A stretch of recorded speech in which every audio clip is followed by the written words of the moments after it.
गठबंधन को ये सीट ना मिले तो सरकार गिरने वाली नहीं है। एनडीए गठबंधन को अगर ये सीट ना मिले तो उससे कोई फर्क पड़ने वाला नहीं है। लेकिन अगर जेएलके को एक सीट मिलता है तो हम सीधे दोगुना हो जाएंगे, दोगुनी ताकत के साथ, दोगुने उत्साह के साथ, दोगुनी रफ्तार के साथ विधानसभा में मुद्दों को रखेंगे। मैं तमाम घाटशिला विधानसभा के तमाम वोटर से कहूंगा, क्योंकि आज के डेट में अब जनता का वोट तो रहा नहीं, अब जनता कहाँ रही वोट देने वाली, अब तो सब किसी का वोटर है।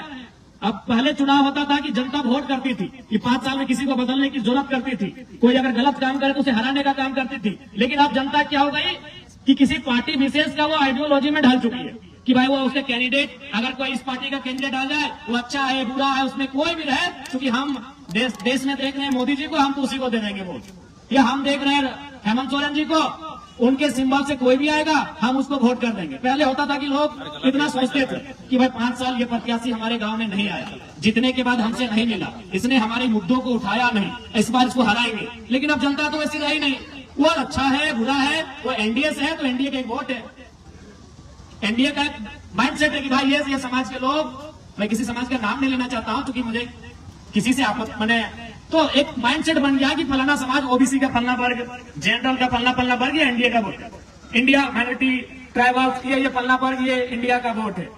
तो मैं उन लोगों से कहना चाहूंगा कि फिलहाल घाटशिला के चुनाव में 29 में आप क्या करेंगे नहीं करेंगे 29 में देखा जाएगा, लेकिन घाटशिला के चुनाव में मैं आपसे इतना तो आग्रह करूंगा कि एक सीट जीतने से ना बीजेपी ज्यादा उनको कुछ होने वाला है ना सरकार को कुछ होने वाला है, लेकिन अगर एक सीट हम जीत जाते हैं तो आपको भी मालूम है अभी विधानसभा में बोलने के लिए क्या समय दिया जाता है कि जिस पार्टी का जितना विधायक हो उतना मिनट दिया जाता है। तो जेएलके पार्टी का एक विधायक 1 मिनट दिया जाता है, अगर हम लोग घाटशिला को जीत जाएंगे तो 2 विधायक होगा तो 2 मिनट दिया जाएगा।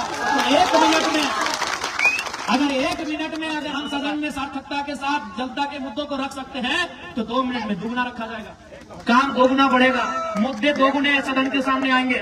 और आप ये भी देखे होंगे कि हमने कभी अगर मगर की बात नहीं की विधानसभा को, आपने देखा होगा टेलीविजन टीवी में, अपने मोबाइल में, चैनल्स में, चाहे किसी भी, हमने कभी इधर उधर की बातें नहीं की, ना हमने किसी की आलोचना ना प्रशंसा में समय दिया। आप तो देखेंगे बहुत सारे लोग अपने किसी को अगर इंडिया की बात है तो हेमंत सोरेन जी को कभी शाहरुख खान के बुलाने लगते हैं, अगर एनडीए को बोलने दिया जाए तो मोदी का गुणगान करने लगते हैं। लेकिन एकमात्र विधायक जरा माधव टू दी पॉइंट, चाहे वो किसी भी मामला हो, वो विस्तार नीति, विस्थापन नीति का मामला हो, स्थानीय नीति का मामला हो, या स्टूडेंट का मामला हो, या किसान का मामला हो, किसी का मामला हो, मैं टू दी पॉइंट बात को उठाने का काम करता हूँ। तो इसलिए यह चुनाव एक नया चुनाव होगा, एक नए तरीके का चुनाव होगा, और बिल्कुल आज इस राज्य की जनता को भी तय करना है कि इस राज्य का भला कैसे होगा, इस राज्य के युवाओं को उनका अधिकार कैसे मिलेगा, इस राज्य की महिलाओं को उनका अधिकार कैसे मिलेगा, और सबसे बड़ी बात, जो शहीदों के सपने से झारखंड सींचा गया है, उन शहीदों का सपना कैसे साकार होगा, ये आज सबसे पहले तो घाटशिला की जनता को तय करना होगा। यार एक बात जान लीजिए, आज देखिए बहुत सारे लोग, मुझे कहने में किसी प्रकार से असहज महसूस नहीं हो रहा, मैं साफ कहता हूँ, जो भी प्रत्याशी आए हैं, चाहे बाबूलाल दादा रहे, चाहे सोमेश दादा रहे, जनता इनको व्यक्तिगत रूप से पसंद नहीं कर रही। हम लोग भी अभी घूम के आए, हम लोग इधर चाहे वो बाजार होता है, आपको मालूम है बाजार में एनडीए के सपोर्टर होते हैं, उन लोग भी बोल रहे थे कि हम लोग का वोट देना मजबूरी होता है, हम लोग भी बाबूलाल जी को पसंद नहीं कर पा रहे थे कैंडिडेट।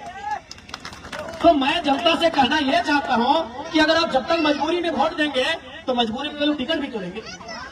जब तक जनता मजबूरी में वोट देगी, पॉलिटिकल पार्टियां मजबूरी में टिकट देगी। इसलिए आप तीसरे फ्रंट को चुनिए, आप चौथे फ्रंट को चुनिए, तभी नेशनल पार्टियां अच्छा उम्मीदवारों को टिकट देगी। आप जो शिकायत करते हैं कि भाई हमको कैंडिडेट पसंद नहीं है, तो आप खुद कहते हैं कि कैंडिडेट जो भी रहे हमको मजबूरी में वोट करना है हमको। इसलिए मैं जनता से भी कहना चाहूंगा कि अगर आप बदलाव चाहते हैं, परिवर्तन चाहते हैं, तो इस बार पार्टी के आधार पे नहीं, कैंडिडेट की योग्यता के आधार पे वोट करें। मैं सभी से आग्रह करना चाहूंगा आप ऐसे उम्मीदवार का चयन करें जो घाटशिला के मुद्दों को विधानसभा तक लेकर जाएगा। आज आप देखे होंगे हम विधायक दुमरी के हैं, लेकिन हमने जादूगोड़ा का मामला को विधानसभा में उठाया। आज बताइए 25 सालों से क्या जादूगोड़ा आज से वो दंश झेल रहा है, या फिर जादूगोड़ा के साथ अन्याय आज से हो रहा है? नहीं, वर्षों से हो रहा है। लेकिन किसी विधायक का, किसी भी नेता का हिम्मत नहीं हुआ कि सदन में इस बात को उठाए, क्योंकि सबको डर लगता है। जब बड़ी बड़ी कंपनियां सामने हो, बड़े बड़े उद्योग घराने सामने हो, तो सभी लीडर को डर लगता है। तो भाई डरे हुए नेताओं को क्यों चुनते हो? लीडर लोगों को चुनो जो बेबाक होकर आपकी आवाज बनने का काम करे और आपकी आवाज को उठाने का काम करे, ऐसे लीडरों को चुनो। आज घाटशिला की बात करें तो घाटशिला भी धीरे धीरे एक औद्योगिक क्षेत्र में डेवलपमेंट हो रही है। क्योंकि बगल में जमशेदपुर है, तो उसका असर धीरे धीरे घाटशिला में आएगा। घाटशिला में नए उद्योग आएंगे, जमीनों का अधिग्रहण होगा, जबरन जमीन लिया जाएगा। अभी आपका हिंदुस्तान कॉपर लिमिटेड है, आप लगातार वहां आंदोलन किया जा रहा है, कंपनी जमीन छोड़ने को तैयार नहीं है। जब आपका काम बंद है तो जमीन छोड़ देना चाहिए, जमीन रहितों को वापस होना चाहिए। तो ये मुद्दे सदन तक कौन उठाएगा? क्योंकि आपको भी मालूम है, आप भी जानते हैं, इस चुनाव के बाद परिणाम चाहे कुछ भी रहे, XYZ कोई भी जीते, जीतने वाला भी आपका जमशेदपुर में बैठेगा और हारने वाला भी आपका जमशेदपुर में बैठेगा। अगर जो भी इस चुनाव अगर वे लोग जीतते हैं तो जो जीत के जाएगा वो भी जमशेदपुर के आवास में रहेगा, और जो हार के जाएगा वो भी जमशेदपुर के आवास में रहेगा। आपके साथ, आपके दुख में, आपके दर्द में, आपके पीड़ा में कौन रहेगा, ये घाटशिला की जनता को तय करना है। और हमें लगता है रामदास मुर्मू जी से बेहतर कोई कैंडिडेट नहीं है जो आपके साथ खड़ा है। आपके साथ कौन लड़ेगा? आपके साथ धरने में कौन बैठेगा? आपके साथ कोई समस्या होगी तो कौन खड़ा होगा? आज आप देखिए, जब से जेल कैंप पार्टी का उदय हुआ है, जब भी किसी को अगर थोड़ा मैंने चोट भी लगता है, मामूली चोट लगता है, तो सबसे पहले जेल कैंप को याद किया जाता है। और हम लोग रात 2 बजे 3 बजे तक धरना में जाके बैठते हैं जब तक उसको न्याय नहीं मिले। अरे राज्य में तो छोड़िए, हम लोग प्रदेश भी जाते हैं। हमारे पार्टी के लोग मजदूरों की बात को अगर देखा जाए, न्याय दिलाने के लिए हम लोग राजस्थान उड़ीसा तक जाते हैं। तो ये भी आपको तय करना है, बड़ी पार्टियां, चूंकि बड़ा लेवल है उनका, बड़ी पार्टियां हैं, वो आपके बीच चुनाव में आएंगी। हमेशा अगर आपके बीच कोई है तो जेल कैंप खड़ा है। इसलिए मैं जनता जनार्दन से आग्रह करूंगा, जो लोग यहाँ तक नहीं भी आए हैं, चूंकि दीपावली का दिन चल रहा है, हम लोग इस बात को समझ रहे हैं कि लोग पर्व त्योहार है, लेकिन जो लोग घरों में भी बैठे हुए हैं, मैं उनको स्पष्ट करूंगा, इस बार वोट बदलाव के लिए करिए। बदलाव का होना बहुत जरूरी है। अगर बदलाव नहीं होगा तो राजनीति कुछ परिवारों तक सीमित रह जाएगा।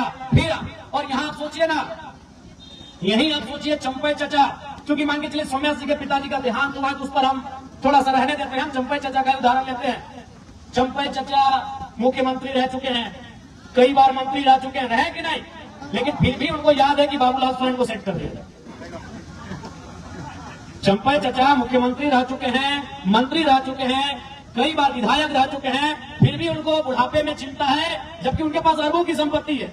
अगर आज के दिन से चंपई चाचा बिस्तर में बैठ जाए ना, बेड में बैठ जाए, घर में खटिया में बैठ जाए, तो उनकी 5 पुश्ते आराम से बैठ के खाएंगे। आज भी अगर चंपई चाचा कुछ ना करें, चंपई चाचा अगर कुछ ना करें, तो उनकी हमें लगता है कम से कम, ज्यादा तो बहुत ज्यादा होगा, 5 पुश्ते यानी 5 बढ़िया बैठ के खाएंगे। फिर भी उनको चिंता है कि बाबूलाल सोरेन को विधायक कैसे बनाना है।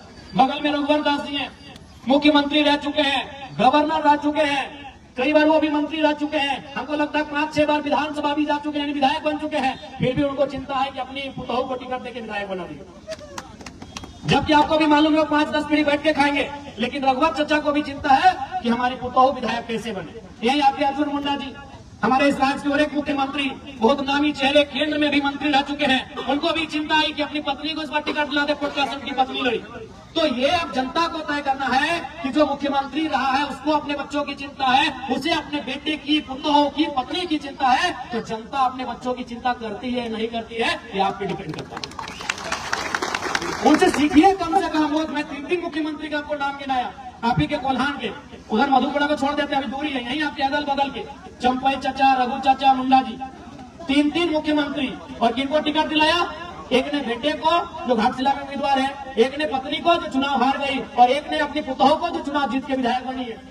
अरे जिनके पास अरबों की संपत्ति है, लाख और करोड़ तो छोड़िए, अरबों की, जिनकी संपत्ति अनुमानित अरबों की है, आज वे लोग चिंता कर रहे हैं मेरा बेटा कैसे विधायक बने, मेरी बहू कैसे विधायक बने, मेरी पत्नी कैसे विधायक बने।